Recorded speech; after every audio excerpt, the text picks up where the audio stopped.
Installing the motherboard.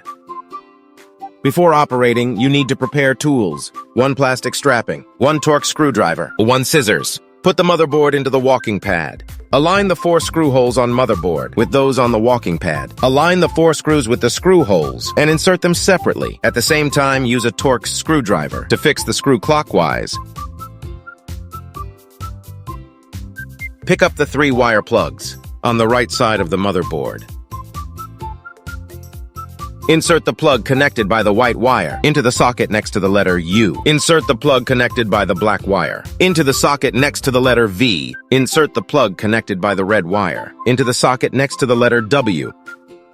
Find the AC1 and AC2 wires in front of the switch button. Insert the plug connecting the red AC2 cable in the socket next to the letter ACL. Insert the plug connecting the black AC1 cable in the socket next to the letter ACN. Find the white plug between the cover and motherboard. Plug it into the white jack at the front of the walking pad.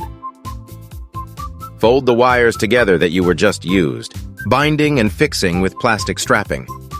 Cut off excess plastic strapping with scissors. Now you have installed the motherboard. After installing the cover, you can start your walking pad.